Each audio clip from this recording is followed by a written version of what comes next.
kebaikan yang tak kau nyatakan lebih dalam dari lautan. Berkat-Mu yang telah ku terima sempat membuatku terpesona. Apa yang tak pernah kupikirkan, itu yang Kau sediakan bagiku. Siapakah aku ini, Tuhan? Jadi biji mata-Mu. Dengan apa akan ku balas, Tuhan, selain puji dan sembah. Siapakah aku ini, Tuhan? Siapakah aku ini, Tuhan? Jadi biji mata-Mu. Dengan apa akan ku balas, Tuhan,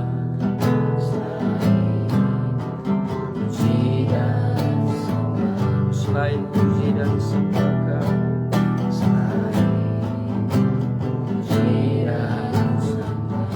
Oh, Tuhan mesti berdoa. Haleluya, haleluya. Bapa di surga, Bapa yang kami panggil dan kenal Engkau di dalam nama anak-Mu Tuhan Yesus Kristus, kami kembali datang mengucap syukur atas segala anugerah dan kebaikan-Mu dalam kehidupan kami. Kalau kami masih boleh ada sebagaimana kami ada hingga siang hari ini, Tuhan, bukan karena kuat dan gagah kami, bukan karena kepintaran kami, Tuhan, tetapi semata-mata hanya oleh karena kasih dan anugerah-Mu.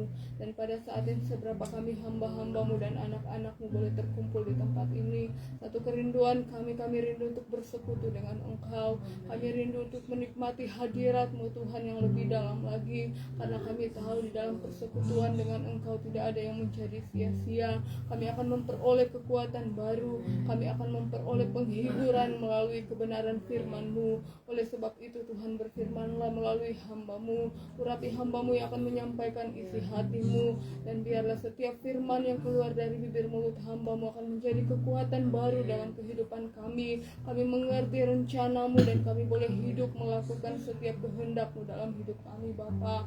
Hamba-Mu Engkau urapi dengan kuat kuasa Roh Kudus-Mu, dengan urapan-Mu, Tuhan. Bahkan Engkau pakai hamba-Mu lebih luar biasa lagi, sehingga kami boleh merasakan kehadiran-Mu di tengah-tengah kami, baik itu melalui kebenaran firman-Mu yang akan disampaikan dan melalui penyembahan juga, Tuhan. Kami akan merasakan Roh-Mu bekerja di tengah-tengah kami, Bapa, sehingga kami akan kembali dikuatkan. Kami datang, Tuhan, dengan segala kelemahan dan kekurangan kami, tetapi kami akan kembali dengan kekuatan baru yang berasal dari Tuhan.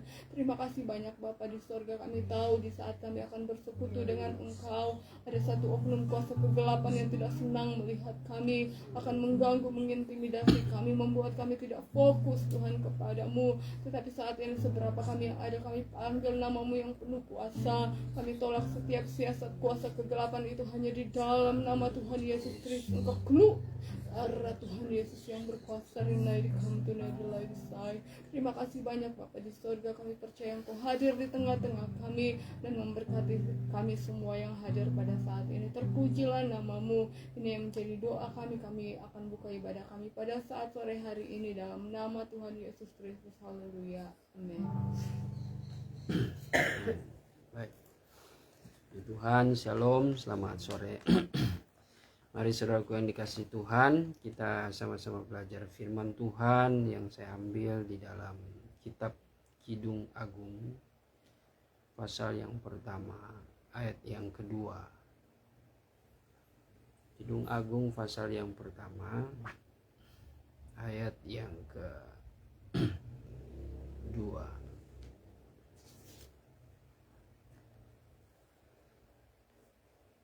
Demikian firman Tuhan. Hendaklah dikucupinya aku dengan kucup mulutnya, karena cumbuanmu itu terlebih sedap daripada air anggur. Puji Tuhan. Ada minta tolong dalam salinan baru. Kiranya ia mencium aku dengan kecupan, karena cintamu lebih nikmat daripada anggur. Ya, jadi firman Tuhan ini ya, kalau dalam tradisi Yahudi, kitab Sirasar Soleman atau kitab Kidung Agung ini kalau tidak salah ya selalu dinyanyikan atau dibacakan ya di saat mereka merayakan hari raya Paskah ya. Dan itu pun perhimpunan mereka itu pun dibatasi. Hanya orang-orang yang berusia 30 tahun ke atas, orang-orang yang sudah dewasa, sudah akil balik, orang-orang yang sudah menikah yang turut mengikuti ya persekutuan dalam merayakan hari raya ini, di mana kitab ini dibacakan. Rachel usia berapa sekarang? Ya, 23. Ya, belum ya. Artinya makanya cukup vulgar ya, cukup vulgar itu dikatakan ciuman ya. Ciuman kalau di terjemahan Rama kucupan, yang kalau kita simpulkan secara sederhana ya sesungguhnya ini suatu ungkapan dari Sulamit yang mendambakan ya, mengagumi suatu kucupan, ciuman yang diberikan oleh kekasihnya yaitu Salomo ya. Nah tentu kebenaran firman Tuhan ini kita harus membahasnya secara pengertian rohani, dan tidak mudah ya dengan kalimat seperti ini apa yang mau dikaitkan dengan kehidupan rohani ya. Tetapi sebagaimana rahasia dari kitab Sirasar Soleman ini memang sulit, sukar ya, sukar dimengerti, sukar untuk diartikan secara rohani ya. Walaupun ada beberapa hamba-hamba Tuhan yang berusaha untuk mengungkapkannya ya mungkin belum terlalu dalam, tetapi lewat pengajaran ya yang kita pakai, pengajaran yang kita pahami, di mana tentu pemahaman yang mendalam daripada kitab Sirasar Soleman ini harus didukung oleh kuasa Roh Kudus ya, lewat karunia-karunia Roh Kudus. Karena dari situlah kita bisa memahami pengertian apa yang disampaikan oleh karunia-karunia ya. Pengertian tentang rahasia Sirasar Soleman ini juga merupakan karunia ya, merupakan karunia, dan kita harus bisa memahaminya. Makanya saya ingat apa yang dikatakan Rasul Paulus itu 1 Korintus 2 ya, ayat yang ke 1 Korintus 2 ayat yang ke 13 ya tidak salah itu. Dan karena kami menafsirkan Ya. hal-hal rohani kepada mereka yang mempunyai roh, kami berkata-kata tentang karunia-karunia Allah dengan perkataan yang bukan diajarkan kepada kami oleh kitab manusia.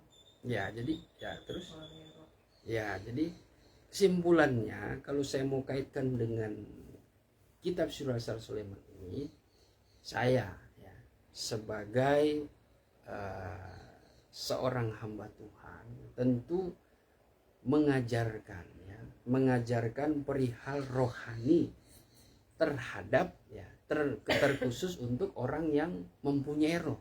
Nah, ini penting juga harus kita garis bawahi. Artinya nampaknya hanya orang-orang yang mengalami ya, kuasa firman dan roh di dalam hidupnya yang bisa menangkap maksud-maksud firman Tuhan ya, yang bisa mengerti rahasia firman Tuhan. Sebab Paulus juga mengatakan kami menafsirkan, kami menerangkan ya, kami memberikan suatu penerangan, inspirasi ya tentang karunia-karunia roh ya. Artinya apa? Artinya seperti Alkitab ini juga ya, yang di dalamnya ada kitab-kitab, ini merupakan karunia, wahyu daripada Tuhan dalam bentuk Alkitab. Ini merupakan karunia dan itu harus ditafsirkan, artinya diterangkan, harus mendapatkan inspirasi dari Roh juga, yaitu Roh Kudus.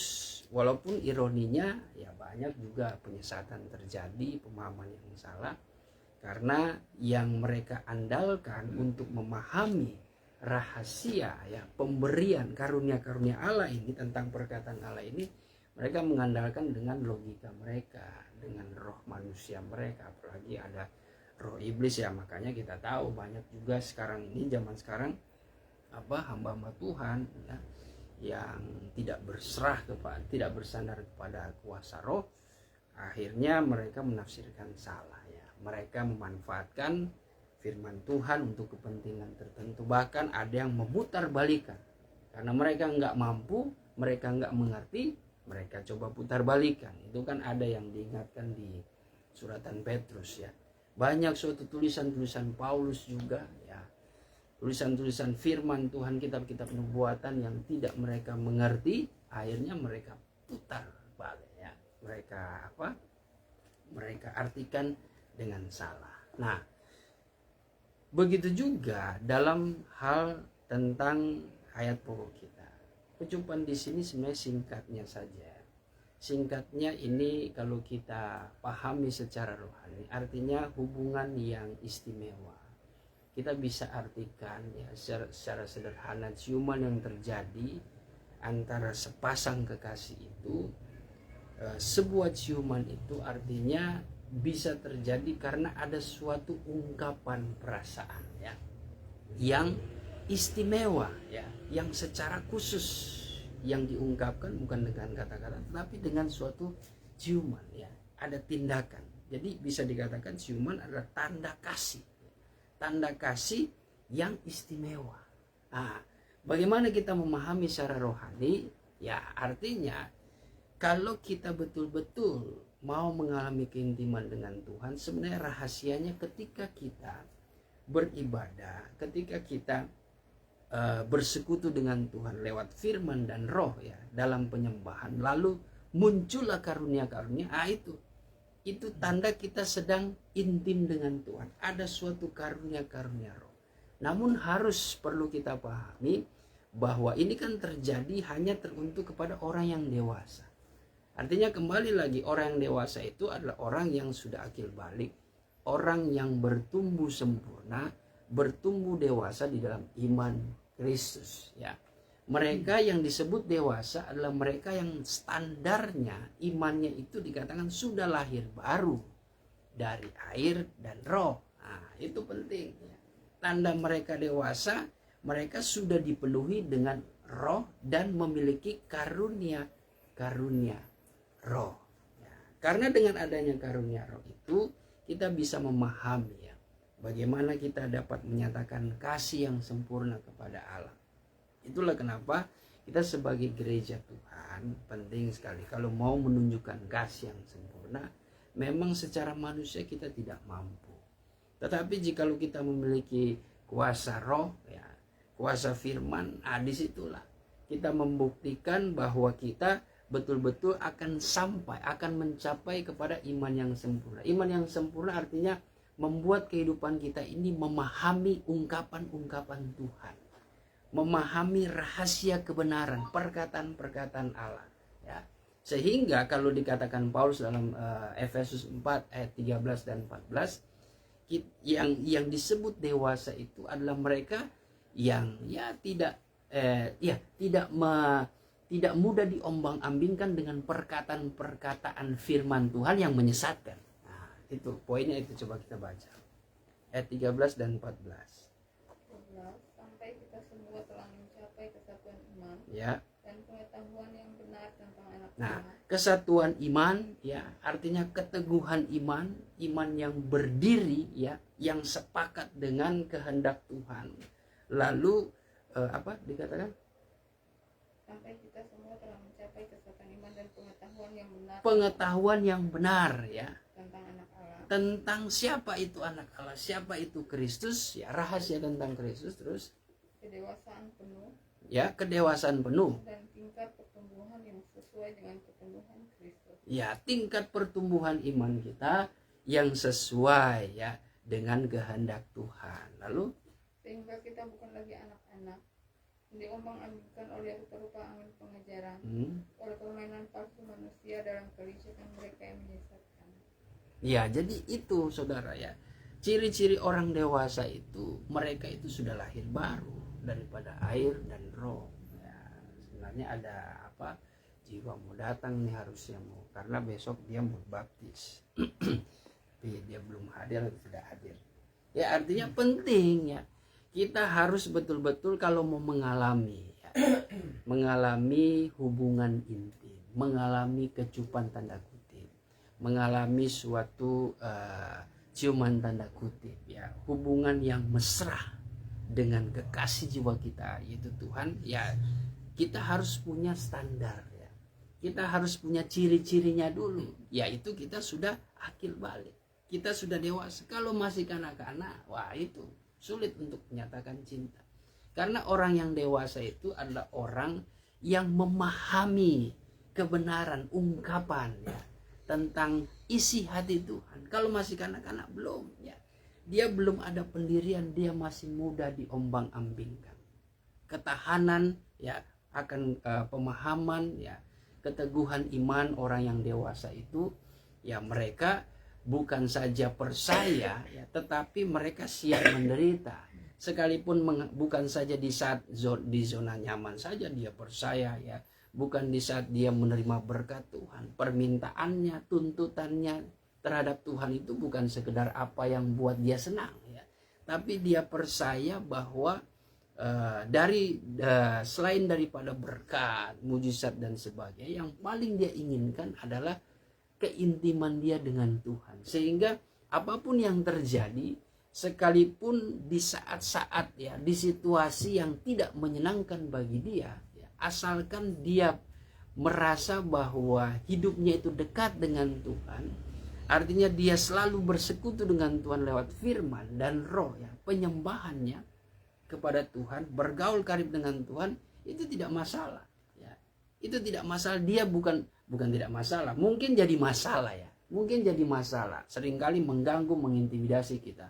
Tapi karena dia sudah tahan akan tuntutan firman Tuhan yang keras ya, dia bukan lagi orang yang disuguhkan dengan lembut-lembut, bukan. Tapi dia yang lembut dia sudah terima, tetapi yang keras pun ya dia terima. Karena apapun situasi yang dia hadapi, yang penting dia mengalami kasih Tuhan ya.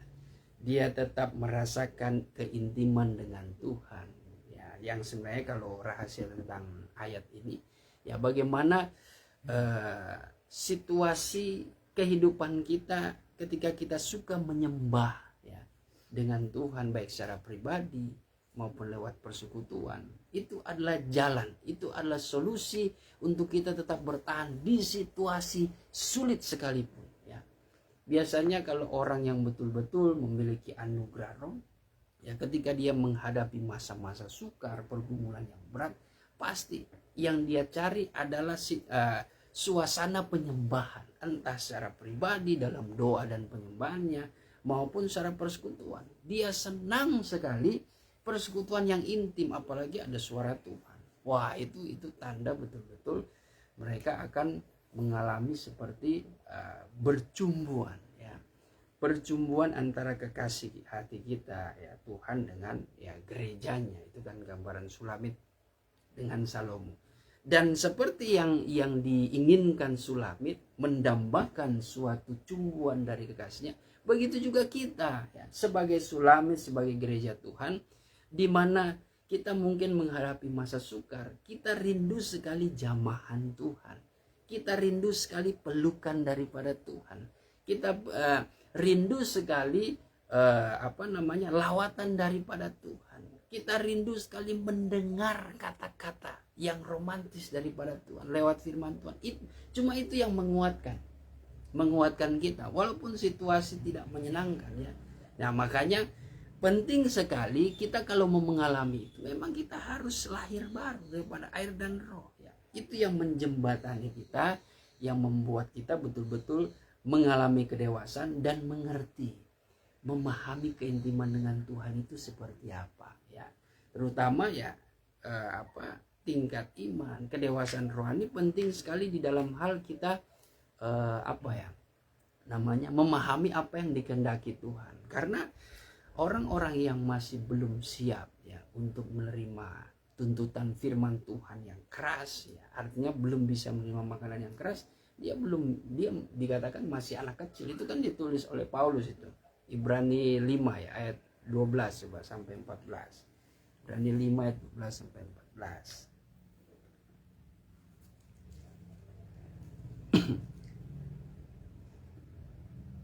Sekalipun kamu ditinggal dari sudut waktu, Ya. sudah seharusnya menjadi pengajar. Ya. Kamu masih perlu lagi diajarkan asas-asas pokok dari pernyataan Allah, dan kamu masih memerlukan susu bukan makanan keras. Ya, terus. Sebab barang siapa masih memerlukan susu, ia tidak memahami ajaran tentang kebenaran. Ia tidak memahami ajaran tentang kebenaran ya.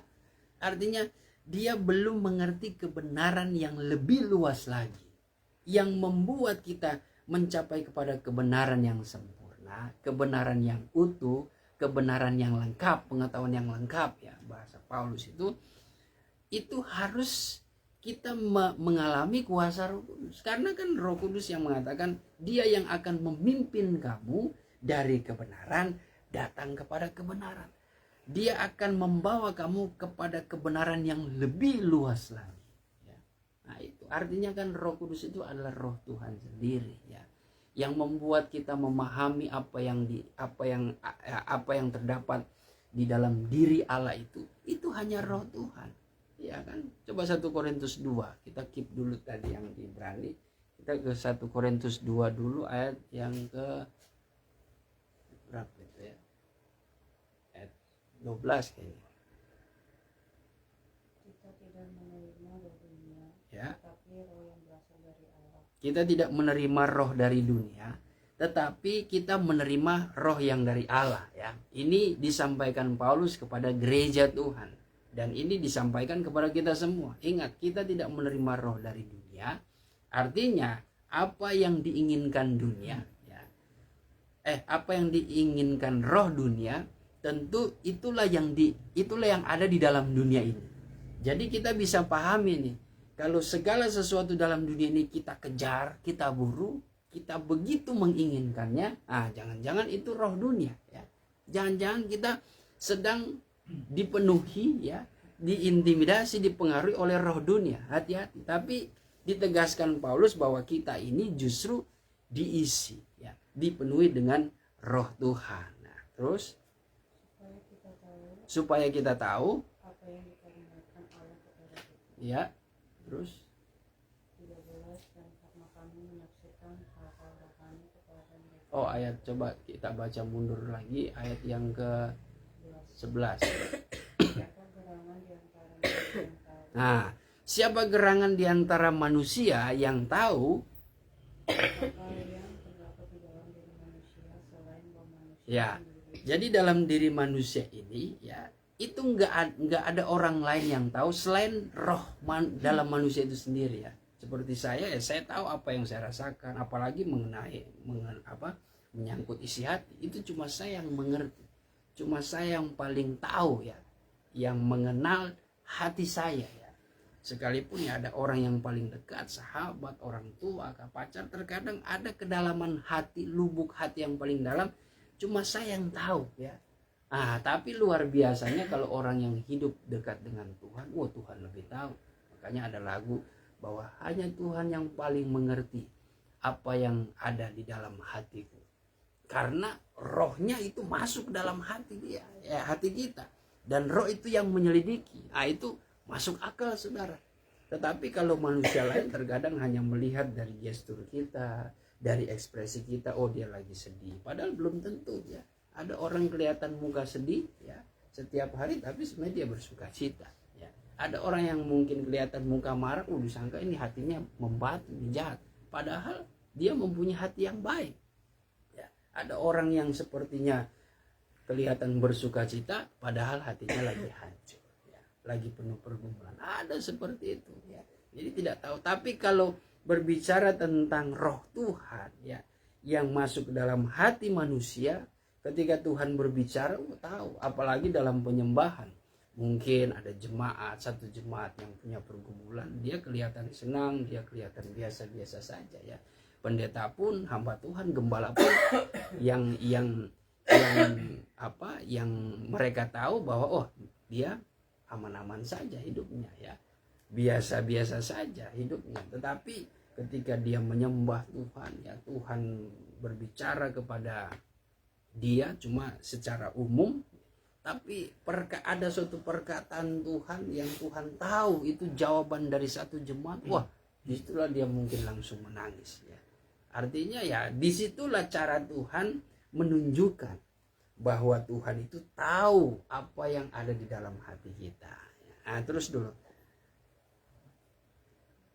Manusia selain manusia Ya. sendiri yang ada di dalam dia, demikian pula tidak ada orang yang tahu apa yang terdapat di dalam diri Allah selain Roh Allah. Ya, jadi nggak ada seorang pun yang tahu apa yang terdapat dalam diri Allah selain Roh Allah ya. Jadi apa yang terdapat dalam diri Allah kita bisa saja tahu ya. Kita bisa tahu kehendak Tuhan, kita bisa tahu rahasia Tuhan. Salah satunya rahasia Tuhan tentang kehidupan manusia itu diungkapkan dalam pengajaran kabar pengantin ya. Udah bukan menjadi rahasia umum.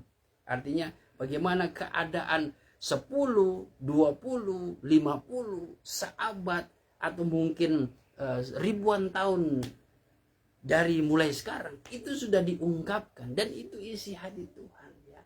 Dan itu diungkapkan melalui karunia Roh ya.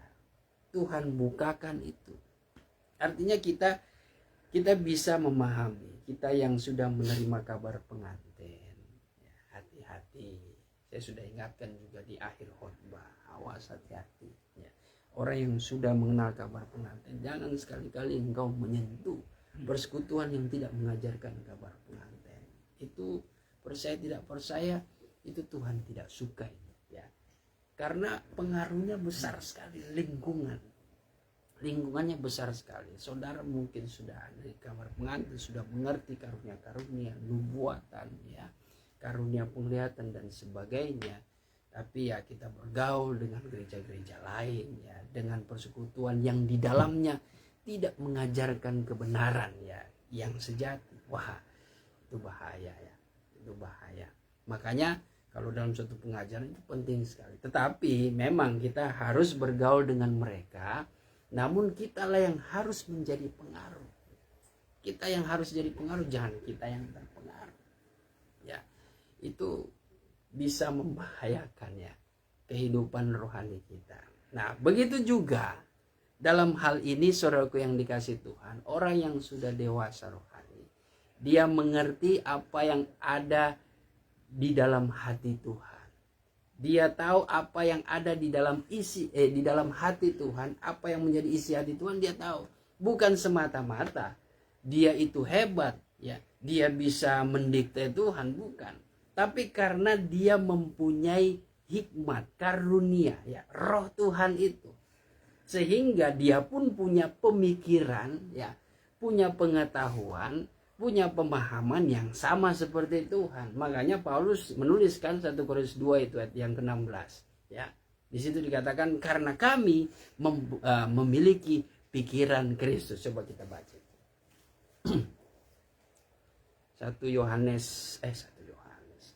1 Korintus 2. Sebab siapakah yang mengetahui pikiran Tuhan? Siapakah yang mengetahui pikiran Tuhan Ia dapat menasihati dia. sehingga dia bisa berargumen, dia bisa menasihati Tuhan itu. Terus Tetapi kami memiliki pikiran Kristus. ya, tetapi Paulus tegaskan namun kami memiliki pikiran Kristus. Ini sebenarnya rahasia dari suatu ungkapan firman Tuhan, dari suatu ayat-ayat firman Tuhan tentang bergaul karib ya. Tentang bagaimana Yesaya 33 ayat yang ketiga, Yeremia atau Yesaya itu, Yeremia 33 ayat yang ke-3 ya, bahwa berserulah kepadaku dan aku akan menjawab. Sebenarnya tidak sesederhana kita berseru kepada Tuhan, lebih dalam lagi sebenarnya Di saat kita berseru kepada Tuhan ya, artinya lewat penyembahan itu Tuhan bisa langsung jawab lewat karunia-karunia itu. Itu yang kita pahami lebih dalam lagi. Terkadang kalau kita berseru kepada Tuhan, kita seperti ya menunggu waktu Tuhan. Padahal rahasianya bagaimana ketika dalam penyembahan, saudara kalau masuk dalam penyembahan ya dari mulai ibadah, saudara sudah siapkan ya. Saudara siapkan pergumulan pertanyaan saudara, tetapi saudara ikuti liturgi ibadah itu ya. Saudara dengar firman Tuhan sampai saudara bersungguh-sungguh masuk dalam penyembahan, saudara disitulah saudara bebas. Nah, disitulah yang disebut kebebasan. Di mana itu ayat?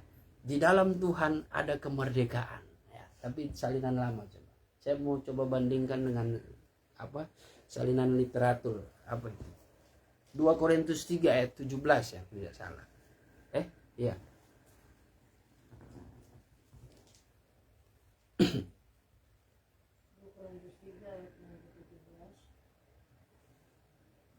Betul. Ya, baca. Salinan baru, salinan lama, literasi. Ayat 17, sebab Tuhan adalah roh. Tuhan adalah roh. Dan di mana ada roh Allah, di situ ada kemerdekaan. Nah, di mana ada roh Allah, ada karunia roh Tuhan ya. Karena kita ini roh, ya ini bicara penyembahan. Karena Tuhan itu karena Tuhan Bapa itu adalah roh, di mana Tuhan Yesus juga pernah mengajarkan, sebab itu sembahlah Bapa di dalam roh dan kebenaran, karena Allah itu roh adanya. Nah, dikuatkan kembali oleh Paulus. Karena Allah itu roh, ya, maka dikatakan sembahlah ia. Gimana? Di mana ada roh Allah, di situ ada kemerdekaan. Ya, di mana? Gimana kalimatnya penuh? Sebab Tuhan adalah roh. Ya. Di mana ada roh Allah, di situ ada kemerdekaan. Nah, di mana ada roh Allah, artinya ada karunia-karunia roh, di situ ada suatu kemerdekaan buat kita. Nah, kalau salinan lama kebebasan ya. Tuhan itu roh. Nah. Barang di mana ada roh Tuhan, disitulah kebebasan. Ya, kalau apa literasi yang merdeka atau bebas. Dan Tuhan adalah roh. Maka di mana ada roh Tuhan, di situ ada kemerdekaan. Ya, kemerdekaan. Artinya kita merdeka ya. Kita tidak terganggu lagi, kita tidak khawatir lagi ya. Karena di dalam penyembahan saat kita menyatakan doa kita, pergumulan kita tentang sakit penyakit kah, tentang masalah persoalan yang terjadi kah ya, entah dalam keluarga, entah dalam pergaulan, entah dalam pekerjaan ya. Di saat kita menyembah Tuhan di dalam roh, di situ ketika kita berseru, aku akan menjawab engkau. Wah. Bahkan Tuhan berjanji dalam konteks Yeremia itu, dan aku akan membukakan, mengungkapkan hal-hal yang akan datang. Karena memang dalam isi nubuatan kita bukan sekedar mendengar jawaban Tuhan, tapi Tuhan selalu memberikan suatu peringatan akan hari yang mendatang. Entah kata Tuhan, hati-hatilah, berjaga-jagalah, aku akan melakukan sesuatu di tengah-tengah dunia ini. Nah, itu kan seringkali kita, walaupun masih abstrak ya, tapi setidaknya Tuhan sudah memberikan warning ya, supaya kita berjaga-jaga. Nah, itu sebenarnya rahasia di mana kita memahami ya, kehidupan rohani kita, keintiman kita dengan Tuhan itu seperti apa. Bukan sekedar kita pahami secara sederhana ya di permukaan, tapi ada suatu ungkapan yang lebih dalam lagi. Itu 2 Korintus 5 itu ada itu pelajarannya membahas tentang karunia-karunia roh, tentang penyembahan. Jadi merdeka di sini bukan yang dipahami bahwa ketika kita masuk penyembahan kita merdeka sampai menari-nari sampai ekspresi sampai teriak udah kacau balau. Itu yang saya pahami ya dari beberapa gereja modern sekarang ini. Dimana biarlah Roh Kudus bekerja. Mereka yang tambor sudah menari-nari loncat sana, lalu berputar-putar langsung jatuh di tanah ya. Ada yang tiba-tiba lari, dia tabrak itu sound system. Ada seperti itu. Akhirnya terluka biru-biru ya. Dan itu sudah menjadi kacau sekali. Bahkan itu dikatakan ya, biarlah roh ya yang akan memerdekakan, membebaskan kita terus berekspresi. Nggak bisa seperti itu ya. Bukan seperti itu yang dimaksud firman Tuhan. Sebenarnya kemerdekaan, kebebasan yang diberikan kepada kita dalam penyembahan, kita bebas mempertanyakan ya, kepada Tuhan ya. Tidak ada halangan lagi itu dalam suatu penyembahan karena begitu intim ya. Tuhan pun betul-betul memberikan kebebasan. Dia membuka hatinya untuk menyatakan kebenaran apa yang dia mau, apa yang dia kehendaki dalam kehidupan saya dan saudara. Tapi syaratnya kita harus dewasa. Harus dewasa rohani kita, lahir baru dari air dan roh. Maka disitulah terjadi kecupan ya, suatu ciuman. Dan dikatakan ciumanmu itu terlebih sedap daripada anggur ya. Artinya itu bicara anggur dunia ya, anggur kesenangan dunia. Nah, orang yang dewasa rohani, dia sudah tahu ya siapa kekasihnya. Ya. Orang yang dewasa rohani, dia itu nggak labil ya. Dia konsisten, dia orang yang berpendirian, dia orang yang setia. Kalau cintanya itu ya, apalagi sudah sampai dia mengalami kecupan-kecupan. Nah, kecupan rohani, keintiman rohani ya, kedekatannya dengan pasangan kekasih jiwanya yaitu Tuhan, tidak mungkin dia dalam tanda kutip berzina. Nah, berzina dengan Allah lain.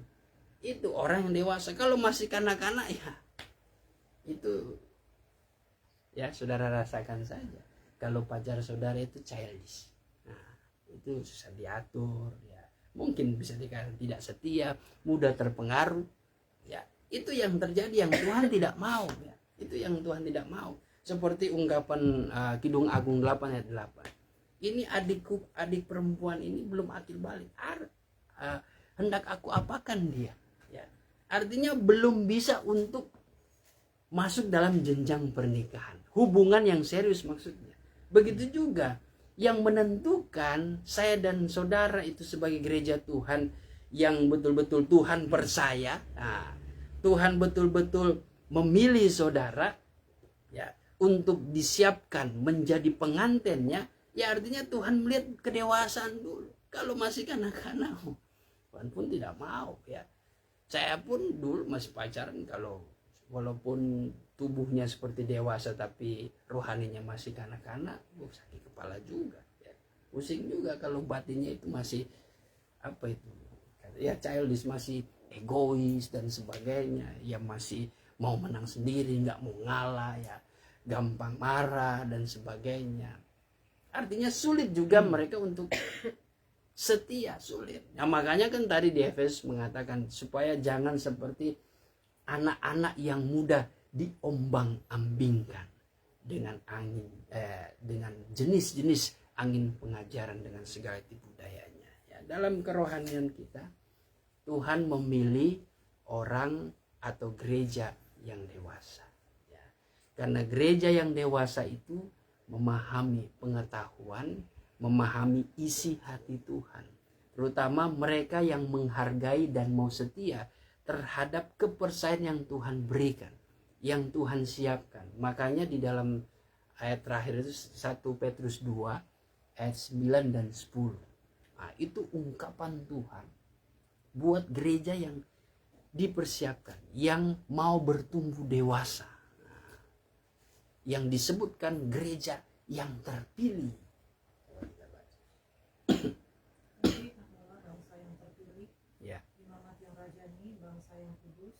Umat kepunyaan Allah sendiri, supaya kamu memberitakan perbuatan-perbuatan besar dari Dia yang telah memanggil kamu keluar dari kegelapan kepada terang yang ajaib. Kamu yang dahulu bukan umat Allah, tetapi yang sekarang telah menjadi umatnya, yang dahulu tidak dikasihani, tetapi yang sekarang telah beroleh belas kasih. Iya, artinya gereja yang terpilih ya, imamat yang rajani ya, umat kepunyaan Allah. Nah, itu yang diinginkan Tuhan. Kalau dalam kalimat Yesaya 55 itu ayat berapa itu saya lupa, atau Yesaya 60 ya, bahwa aku teringat masa mudamu ketika aku menuntut engkau di padang belantara. Wah, aku ingat cintamu ya. Itu artinya bangsa Israel memang dianggap seperti kekasihnya. Mereka sudah matang karena kematangan, karena dewasa, karena sesuai dengan kehendak Tuhan ya, kerohanian mereka dewasa, itu Tuhan setia dan Tuhan tunjukkan Itu ciri-ciri kedewasaan ya. Yang dimana Tuhan sedang meneladani ya. Supaya kita senantiasa dewasa rohani. Kalau dewasa rohani itu ya artinya minimal dia setia. Ya, dia setia. Tapi kalau yang masih kanak-kanak ya itu masih mudah terpengaruh saudara ya. Masih suka sulit diatur dan sebagainya. Kalau bahasa Paulus melihat orang-orang rohani seperti ini, ya Paulus katakan, aku berbicara kepada kamu, kelihatan bicara kayak ngomong sama orang yang rohani, tapi ternyata tidak. Justru seperti orang duniawi ya, yang bertabiat rohani. Rohani bertabiat duniawi. Itu yang terjadi. Kenapa? Karena kamu masih ada iri hati, kamu masih ada perselisihan, kamu masih ada dengki, dan kamu masih suka menerima susu ya, bukan makanan yang keras, tuntutan firman Tuhan yang keras yang tidak sesuai dengan kehendak hatimu, engkau tidak bisa terima ya. Tapi maunya yang apa yang engkau kehendaki, itu masih susu itu. Kalau engkau masih menuntut Tuhan, aku mau ini Tuhan, giliran Tuhan kasih jalan yang benar tapi tidak sesuai kehendak Tuhan, kenapa engkau berikan aku seperti ini? Aku kan minta begini, aku janji begini dan sebagainya. Bernegosiasi dengan Tuhan. Seolah-olah dia lebih tahu jalan ke depannya mana yang terbaik. Ya. Nah, itu yang menjadi ciri kalau masih kanak-kanak rohani. Tuntutan firman itu yang keras, artinya yang bagi dia itu tidak bisa dia terima, tidak sesuai dengan kemauannya, itu masih kanak-kanak rohani ya. Tapi kalau yang dewasa rohani, dia percaya betul, apalagi kita kan posisinya gereja ya, perempuan ya. Hati perempuan percaya ya kepada suaminya. Di mana itu ayat ya? Ayat penutup saja. Hati di Amsal itu. Amsal 31 lihat salah.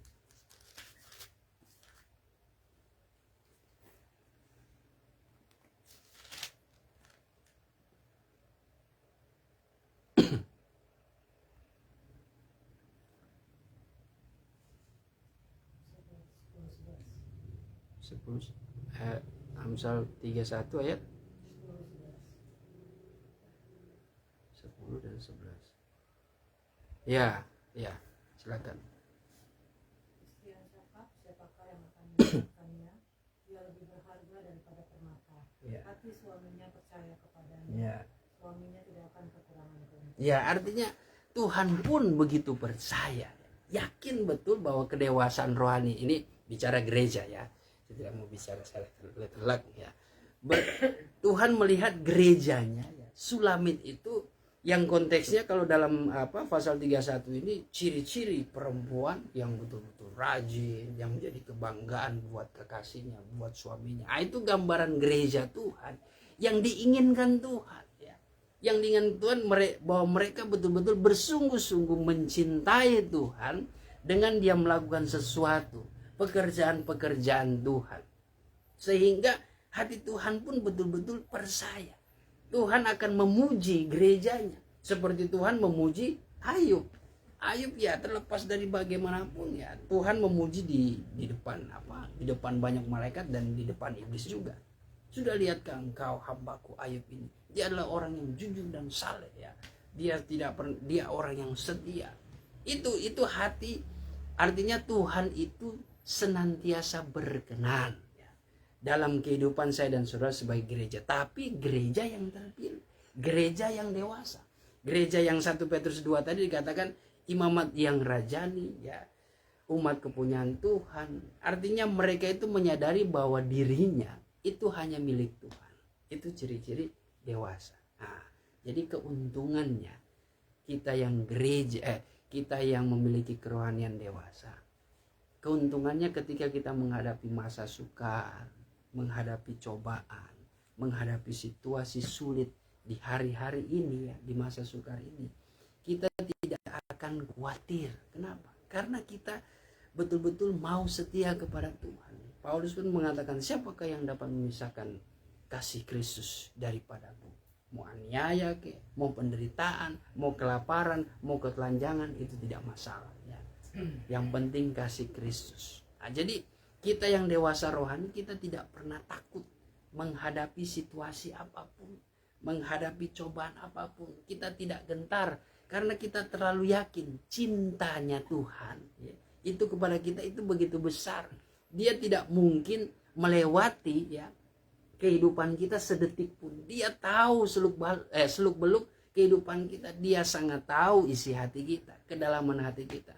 Di saat kita mungkin tidak berdaya, kesakitan, di masa kesesakan, berkekurangan dan sebagainya, jangan saudara pikir ya Tuhan itu tidak memperhatikan. Tuhan tahu itu.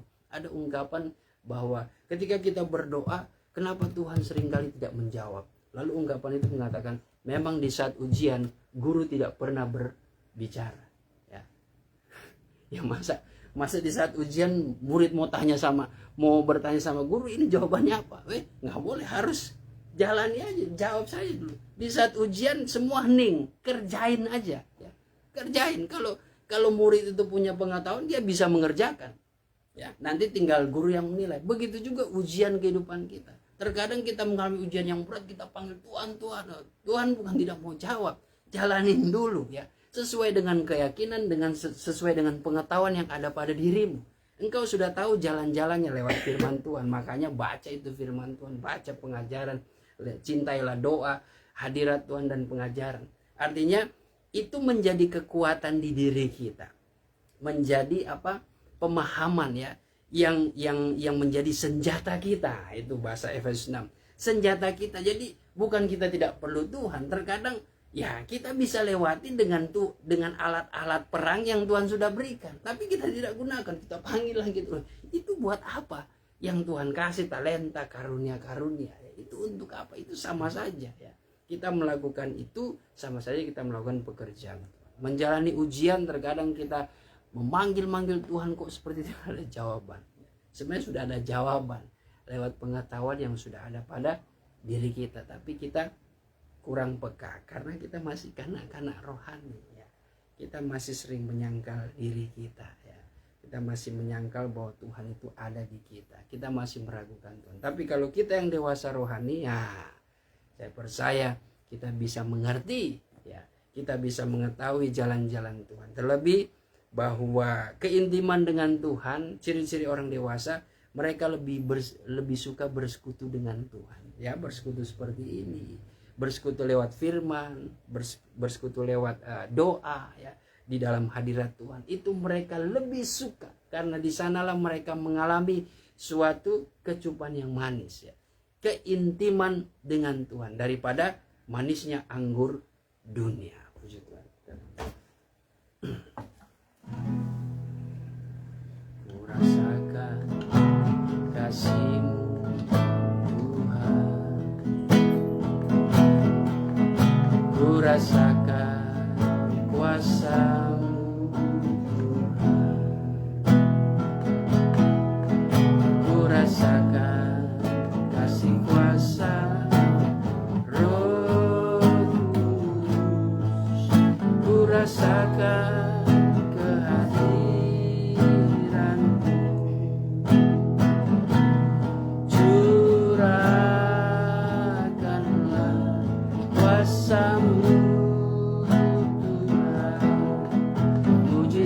terjadi di tempat ini. Curahkanlah kuasa-Mu Tuhan, mujizat terjadi sekarang ini. Terima kasih Tuhan, kami terlalu yakin dan percaya Engkau yang senantiasa mencurahkan kuasa Roh-Mu. Bahkan kami yang sudah memiliki karunia-karunia Roh-Mu Tuhan, kami akan mengalami perkara-perkara yang ajaib, mujizat yang daripada Tuhan. Bahkan terlebih-lebih Tuhan, pengetahuan, pemahaman akan rahasia firman-Mu yang akan menjadi senjata rohani kami. Untuk kami menghadapi Tuhan, banyak sekali intimidasi daripada kuasa dunia ini Tuhan. Dengan senjata rohani kami, dengan kebenaran firman-Mu dan pengajaran, kami yakin dan percaya kami tidak mudah diombang-ambingkan dengan segala jenis pengajaran yang menyesatkan Tuhan. Tapi kami Tuhan tetap berserah, kami tetap percaya bahwa hanya di dalam Tuhan, hanya di dalam Yesus satu-satunya jalan kami mengalami kemenangan atas pergumulan kami. Terima kasih Bapa di sorga, diberkatilah kami semua pada saat ini Tuhan, di tempat ini maupun yang menyaksikan secara live streaming. Setelah kami bersekutu dengan firman-Mu, kami rindu Tuhan mengalami kebebasan, kami rindu mengalami kemerdekaan di dalam penyembahan, di dalam hadirat-Mu Tuhan. Kami adalah orang-orang yang berkemenangan, kami orang-orang yang akan dibebaskan. Terlebih-lebih Tuhan, kami bebas untuk bertanya-tanya Tuhan. Kami bebas untuk menyatakan isi hati kami, sebab Engkau dekat dengan kami. Engkau mengetahui segala isi hati kami. Engkau yang akan memberikan jawaban yang sempurna sesuai dengan kehendak Tuhan yang terbaik dalam kehidupan kami. Oleh sebab itu, kemenangan yang kami akan peroleh dalam penyembahan ini, tentu iblis tidak pernah tinggal diam, mencoba untuk mencuri kemenangan, mencuri damai sejahtera ini. Oleh sebab itu kami satukan iman kami, menolak segala kuasa setan yang mengganggu penyerahan kami. Demi nama Tuhan Yesus Kristus, kuasa iblis kami usir engkau, darah Tuhan Yesus yang berkuasa. Terima kasih Tuhan, terpujilah namamu, kami siap menyembah engkau di dalam nama Tuhan Yesus Kristus. Haleluya. Ku sembah Kau, ku sembah Kau, Engkau yang layak untuk ku sembah, ku sembah Kau, ku sembah Kau, Engkau yang layak untuk ku sembah.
Haleluya, bukalah kemuliaan-Mu Bapa.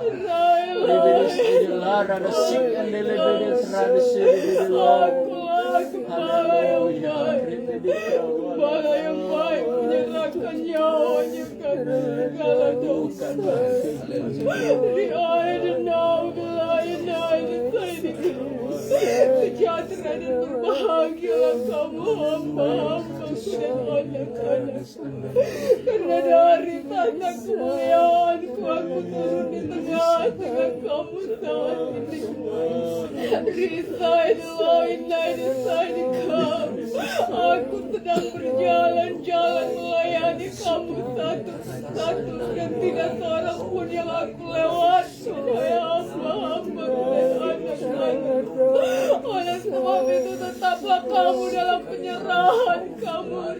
Ini kamu karena kamu sedang merasakan kehadiranku di tengah-tengah kamu. Wahai hamba-hambaku dan anak-anakku.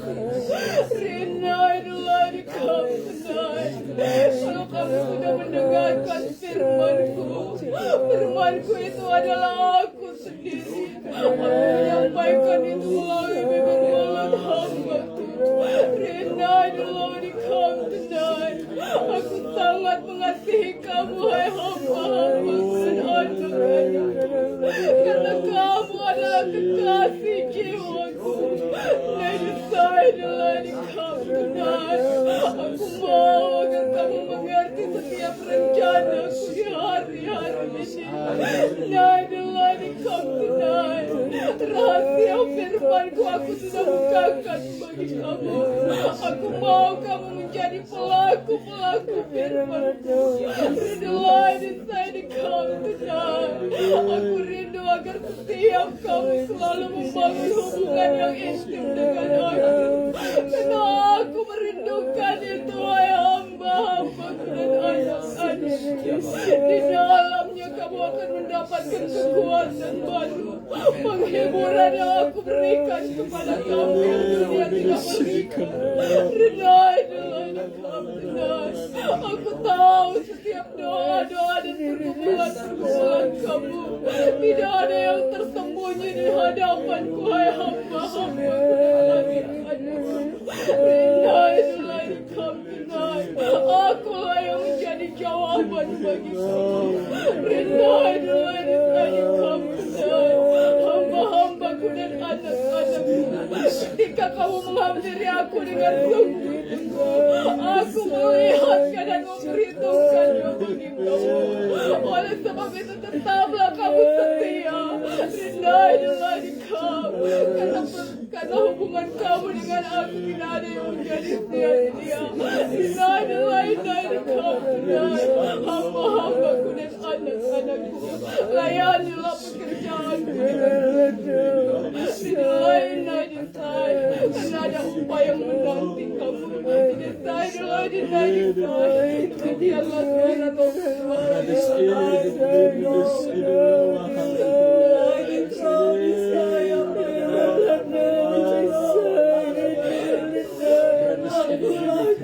kita dengar suara nubuatan yang kedua.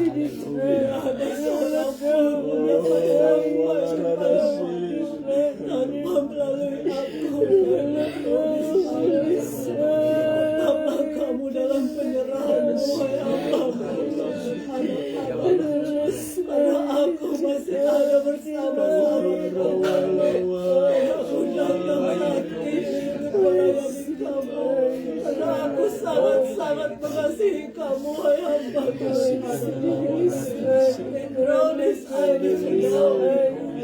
Kamu sungguh-sungguh berserah kepadaku. Dalam firman yang ku sampaikan saat ini semua tertuju bagi kamu, hai hamba-Mu dan anak-anakku. Kami ingin ingatkan sekali lagi, sekali-kali kamu meninggalkan hadiratku, hai hamba-Mu dan anak-anakku. Karena satu kerinduanku untuk tetap bersama dengan kamu. Karena aku selalu rindu untuk menyertai dan memberkati kamu. Aku adalah firman-Ku, dan firman-Ku itu adalah ya dan amin. Itu pula janji-janjiku bagi kamu, hai hamba-hambaku dan anak-anakku.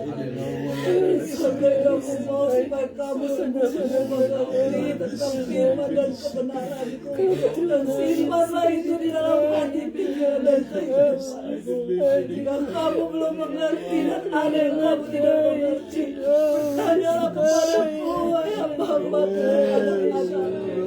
Aku mempunyai semua jawaban bagi kamu.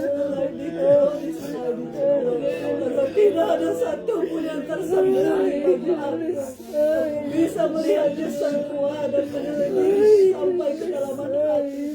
Engkau diselain aku mau supaya apa yang kamu alami saat ini, segala pergumulan, aku mau supaya itu tidak menghalangi kamu untuk tetap melayani aku, tidak menghalangi apa yang aku janjikan kepada kamu. Jika kamu menjauh daripadaku, ya Allah, pada kamu tetap setialah kamu. Engkau diselain dan ada yang kusampaikan bagi kamu, ada yang kusampaikan bagi anak-anakku dan hamba-hambamu. Ingatlah jika kamu bersekutu manis dengan aku, kamu dapat merasakan segala apa yang kuberikan dan kujanjikan bagi kamu. I receive it all. Apa yang kamu perlukan, hai hamba-hambamu dan anak-anakku. Apakah itu kebutuhan rohani, apakah itu kebutuhan jasmani, aku tidak akan mungkin menyembunyikannya bagi kamu, karena aku begitu mengasihi. Karena itu kamu juga harus mengasihi aku, hai hamba-Mu, dan tetaplah hidup di dalam kerendahan hati ini, karena aku selalu menyertai kamu, dan bersemangatlah kamu di dalam melayani aku dengan diri sendiri, karena dunia membutuhkan kebenaran yang sesungguhnya, dan kebenaran itu hanya ada di dalam aku. Berikan diri sendiri, mengerti kamu hai hamba-Mu, damai sejahtera kamu, karena sudah selesai. Haleluya, haleluya. Terima kasih Tuhan. Hanya di dalam Tuhan yang boleh menjawab segala kegelisahan hati kami, keraguan-raguan kami Tuhan, semua sirna ketika Engkau Tuhan menyatakan kemuliaan-Mu bagi kami. Jawaban-Mu lewat firman-Mu, lewat suara Roh-Mu, jadi penghiburan dan kekuatan iman kami, untuk kami tetap berada di dalam kebenaran-Mu, untuk kami tetap setia mengiring dan melayani pekerjaan Tuhan.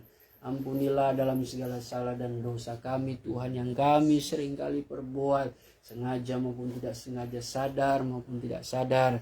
Tapi biarlah Tuhan kemurahan dan kasih sayang Tuhan yang selalu menuntun kami kepada jalan yang benar, kepada terang-Mu yang ajaib Tuhan, sehingga kami boleh selalu mengalami pertobatan dalam hidup kami, yang semakin hari mengubahkan hidup kami dan menyempurnakan iman kami. Terima kasih Tuhan, biarlah segala puji, segala hormat hanyalah bagi Tuhan saja. Dan saat ini Tuhan, kami serahkan segala pergumulan hidup kami pribadi lepas pribadi. Kami yang mengalami pergumulan lewat sakit penyakit, kami percaya kuasa Tuhan tidak tertandingi, kuasa Tuhan tidak terbatas ya Bapa.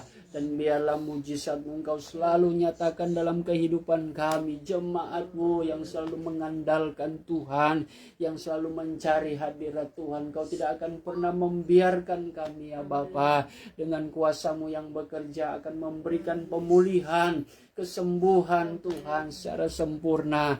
Kuatkanlah iman kami ya Bapa. Jauhkan dari segala intimidasi kuasa kegelapan yang seringkali mengganggu iman kami, seringkali meruntuhkan iman kami Tuhan. Kami tolakkan segala kuasa jahat itu dalam nama Tuhan Yesus Kristus.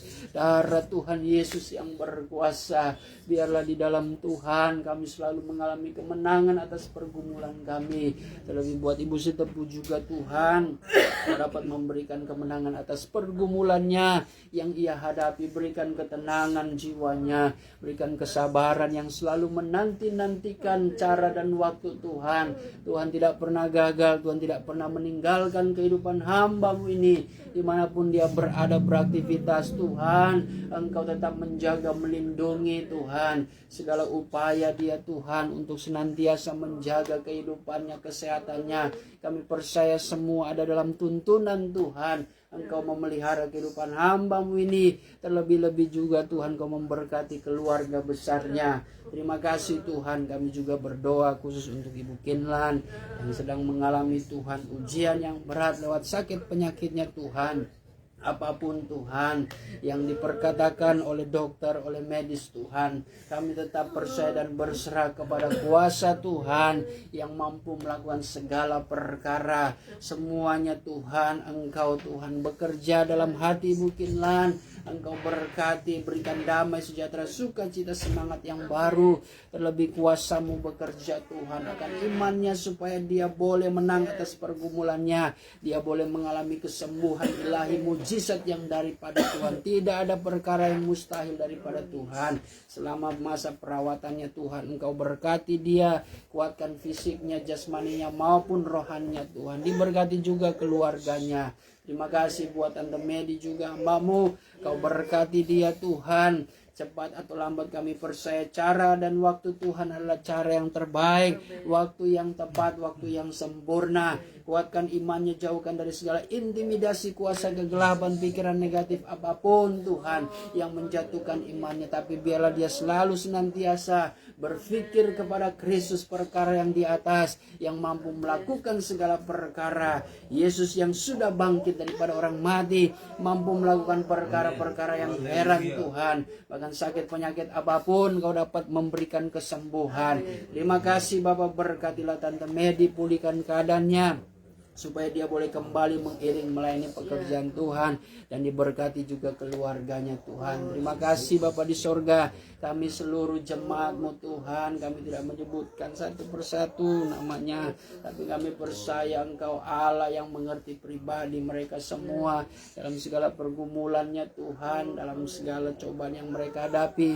Kuatkan iman mereka Tuhan dengan senjata firman-Mu Tuhan, dengan kuasa Roh Kudus mereka mampu melawan segala tantangan cobaan dan melewatinya sampai mereka menerima kemuliaan kemenangan daripada Tuhan. Berkatilah kami semua dengan berkat-berkat rohani, dan juga Engkau tambahkan dengan berkat jasmani Tuhan, dan biarlah kami pakai semuanya itu untuk hormat dan kemuliaan bagi Tuhan saja. Terima kasih Tuhan. Inilah yang menjadi doa dan ucapan syukur kami yang kami panjatkan dalam nama Tuhan Yesus Kristus. Kami akan usaikan ibadah kami pada saat sore hari ini.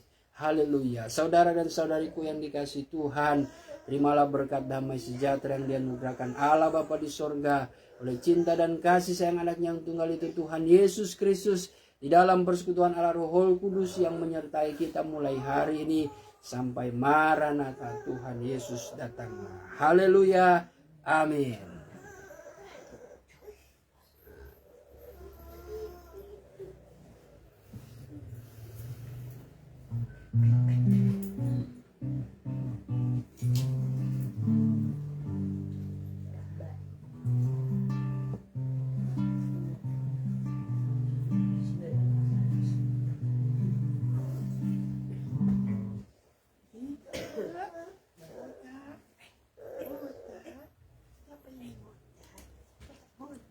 Oh ya.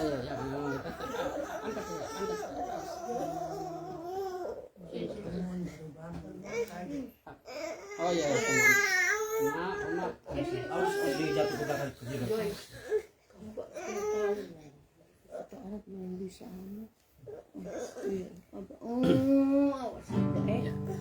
Kita akan memberikan. Sungguh ku bangga kepada Allah seperti Engkau. Sungguh ku bangga Yesus atas segala pengorbanan. Tak ingin aku hidup lepas dari kasih-Mu. Kasih-Mu menyelamatkan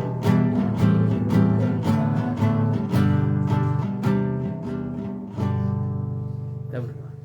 Terima kasih Tuhan, kami sudah memberikan korban persembahan, dan kami juga sebentar akan menerima berkat yang daripada Tuhan. Semuanya diberkati, diperhitungkan oleh Tuhan. Engkau membalas berkat baru dan pengudusan yang daripada Tuhan untuk kami menikmati berkat makanan minuman jasmani yang ada. Itu menjadi hal yang terutama bagi kami, supaya apa yang kami makan minum itu memberikan manfaat yang baik bagi jasmani kami pakai untuk memuliakan Tuhan. Terima kasih asal usul berkat yang ada diberkati Tuhan. Sidang jemaat simpatisan yang selalu mendukung pekerjaan Tuhan, pelayanan meja yang ada, semuanya juga diperhitungkan Tuhan, dan Kau balas berkat berlimpah. Terima kasih Bapa di sorga, terima kasih Tuhan. Kami sudah berdoa mengucap syukur dalam nama Tuhan Yesus Kristus. Haleluya. Amin. Baik, shalom bagi kita semua. Tuhan Yesus memberkati.